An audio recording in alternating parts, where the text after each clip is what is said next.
The title of the topic is S-MIME Certificate Processing. सबसे पहले इस टॉपिक के ऑब्जेक्टिव्स देखते हैं. इस टॉपिक को कंप्लीट करने के बाद student will be able to explain the processing of S-MIME certificates. इस टॉपिक में यूज़ होने वाली जो फिगर्स हैं, जो मटेरियल है, they have been taken from the book with the title network security essentials applications and standards. और इस बुक के ऑथर हैं William Stallings and the book was published in 2014. जो S-MIME है, it uses public key certificates, और ये public key certificates किसको confirm करते हैं? X.509 स्टैंडर्ड वर्जन 3 को कन्फर्म करते हैं. The key management scheme used by S-MIME is a hybrid between a strict X.509 certification hierarchy and the PGP's web of the trust. जो S-MIME managers हैं and or users, they have to configure each client with a list of trusted keys and with certificate revocation list. तो आपका जो manager है या आपका जो user है, उसने आपका हर क्लाइंट को क्या करना है? They have to configure it with a list of trusted keys और CRLs के साथ configure करेंगे. Now the responsibility is local for maintaining the certificates needed to verify the incoming signatures and to encrypt the outgoing messages. तो आप locally क्या करते हैं? आप certificates को maintain कर रहे हैं और उनको क्या करेंगे? आप जो incoming signatures हैं उनको आप verify करेंगे. And you also need it to encrypt the outgoing messages. The certificates are signed by certification authorities. अब user agent role. An S-MIME user has several key management functions to perform. सबसे पहले कौन सा function है? Key generation. The user of some related administrative utility must be capable of generating separate Diffie-Hellman and DSS key pairs and should be capable of generating RSA key pairs. तो आपका जो user agent है उसके अंदर की generation की capability होनी चाहिए. तो S-MIME जो DSS, Diffie-Hellman और RSA को सपोर्ट करती है, तो उनकी कीज़ जनरेट करने की इसके अंदर कैपेबिलिटी होनी चाहिए.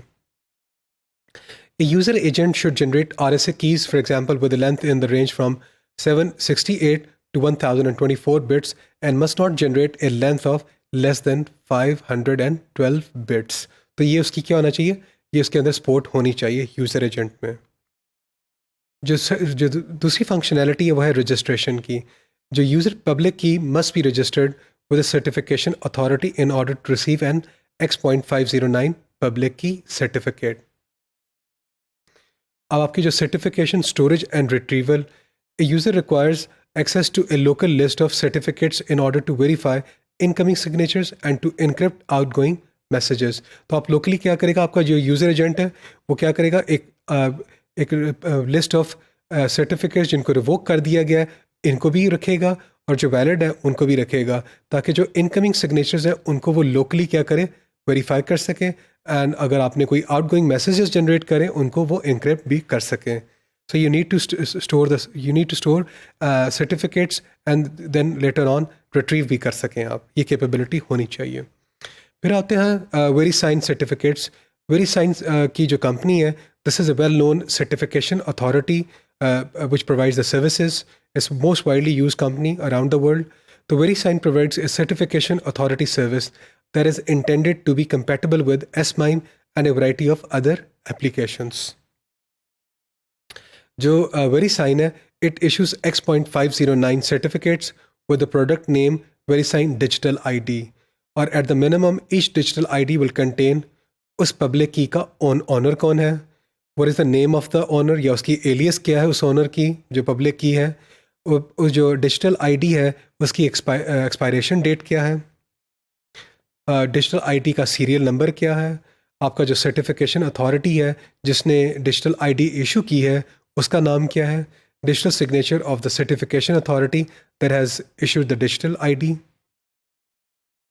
तो जो VeriSign है, it provides 3 levels or 3 classes of security for public key certificates. अब हम उन 3 classes को देखते हैं.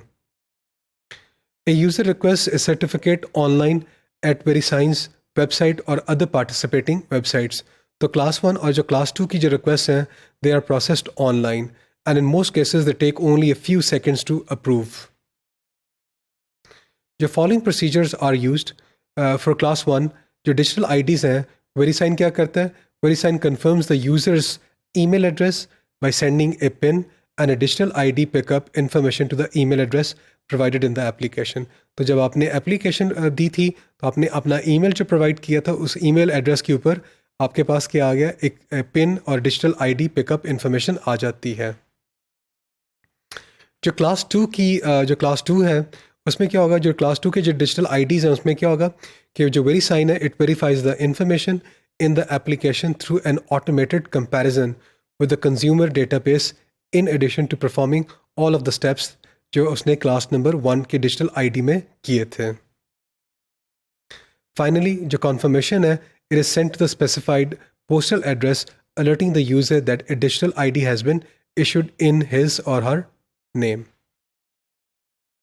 फिर हमारे पास जो क्लास नंबर 3 है उसके जो डिजिटल आईडीज़ हैं VeriSign क्या करेगा, VeriSign requires a higher level of identity assurance here. An individual must prove his or her identity by providing the notarized credentials or applying in person.